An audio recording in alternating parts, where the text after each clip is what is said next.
Listen to your friend. Do not send them to suicide hotline. Don't tell them they need therapy. All you're doing is being condescending, blowing them off, and letting them know that you don't care, which is why they kill themselves.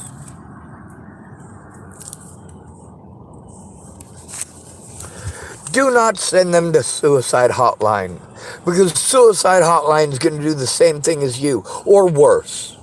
When you say, hey, go to the hospital, you know what happens when you go to the hospital? Nothing good. Unless you're a woman with good insurance. That's it. When you're suicidal because you're being fucking abused, you don't need suicide hotline. They're not going to do shit. You need a friend or family member to listen and help you turn it in.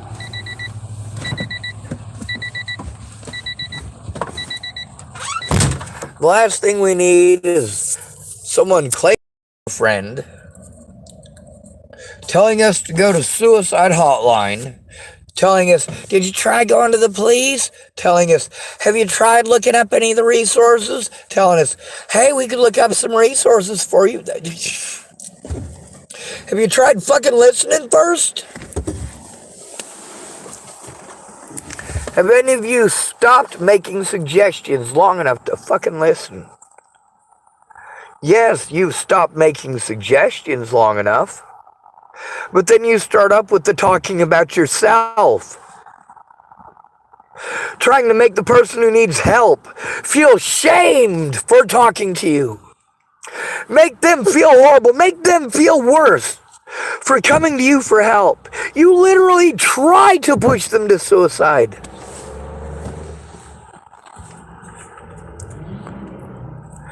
And then you tell them it's their fault. You always blame your victims because at that point they're your victims. At that point you're showing that they were never a friend. You thought you could see or get some benefit from them. When it's not there, you're gone. Yeah, it's how you work, all of you neurotypicals. All of you neurotypicals look that way, work that way, and so on and so on and so on. All of you neurotypicals look the same to me. You like how that feels? Oh, you don't look neurotypical. You don't look autistic. Have you tried calling the autism helpline? Shut the fuck up. You have no idea what the fuck you're even doing.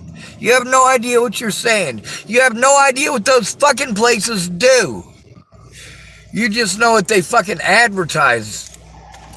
That's why I record this shit. So you know how not to send your friends over the edge. How not to push your friends to suicide by being an uncaring piece of shit. When somebody's suicidal, it's not because they need therapy. It is never because they need therapy. If we spent the money that we waste on therapy on real problems, we'd be a lot better off. But how much money has gone to TFCC? How much money has gone to suicide hotline? I'm not very nice for a fucking reason. Because I gotta do something to get heard. Asking nicely doesn't work. No, people are way too selfish.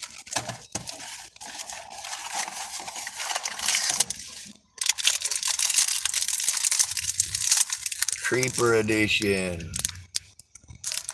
They say you are what you eat. I just figured they was on sale.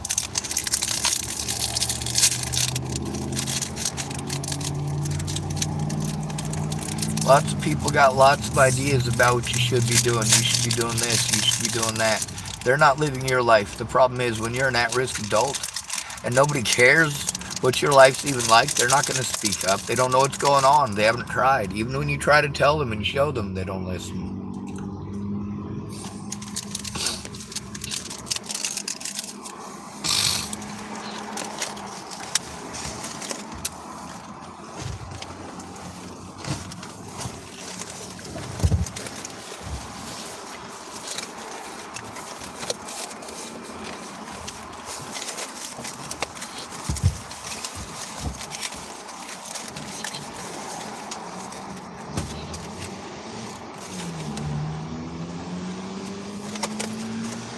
I can make my solutions pretty easily, but you want to argue about it, you want to know everything about the situation. Alright, fine, I'll tell you about the situation. But then you won't shut up. Your questions are unimportant. They will derail the train. They can fucking wait.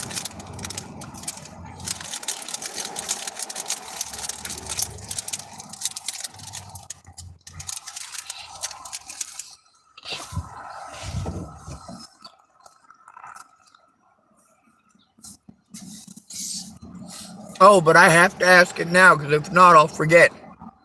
It doesn't matter if you fucking forget. I'm telling you what's going on. You listen and help me turn it in. That's what a friend would do. Not allow it to become 6 years of hell.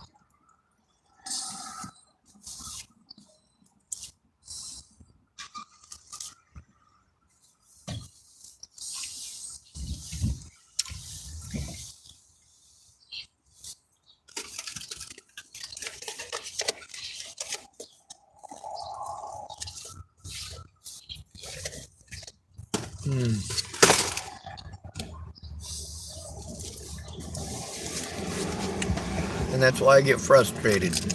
People are allowed to get frustrated with me, but I'm not allowed to.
It's a kayak.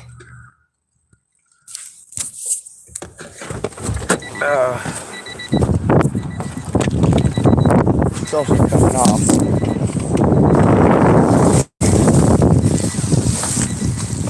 Alright, much more safer.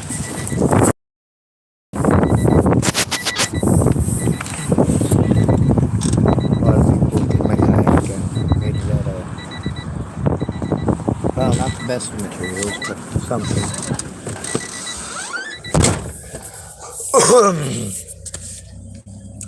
Before you make suggestions, find out what's going on. Before you tell somebody to think and feel in a certain way, make sure that you'd follow that advice in their situation. Many of you have encountered situations that are similar to some of them I've been in, and I've been paying attention. You do not react the way that I did when I first started this. When I first started to get help, trying to get help because people were being mean to me, you're probably going to believe this, but I wasn't mean to any of them. When I was pushed and I was shoved, I said, I'm sorry, dude. Whatever your problem is, I don't know what you heard or where you heard it from, but that's not me. Oh, dude, Matty Boa. Fucking assault after assault. Most of the time, like, all right, there were only 7 times where it was an actual assault. The rest of the times where it was an assault, it was legally an assault, just not an assault when you're a street people. Someone pushing you and shoving you to get the hell out of there because you're a chimo. That's understandable. Except I'm not a chimo, and that's the problem. A lot of people needed help, and they asked for help. And because of that bullshit, I wasn't able to help them. Now, although I'd been able to help them every other time, for over a year, I wasn't able to help them. And then they'd treat me like crap because I didn't help them. I wasn't there to help them, and they needed help in person. All these people getting a hold of me saying they needed help. They needed help that they needed in person. In person.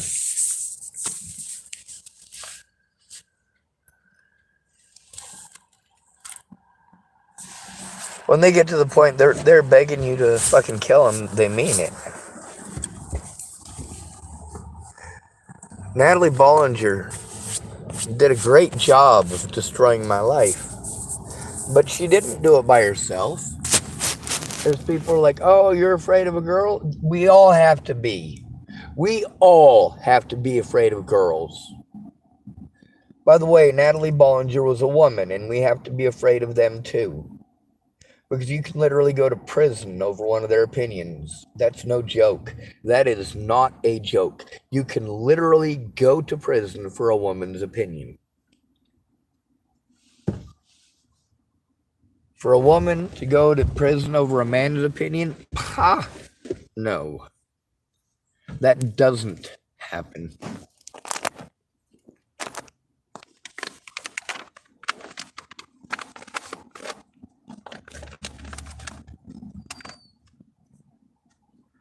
Even with blatant evidence of repeated threats, harassment, and stalking against me before Natalie died, nobody cared. Going in and trying to get the paperwork filled out. Oh, you're the wrong jurisdiction. Oh, you have to go to Virginia. You have to go to Broomfield. You got to go to Boulder.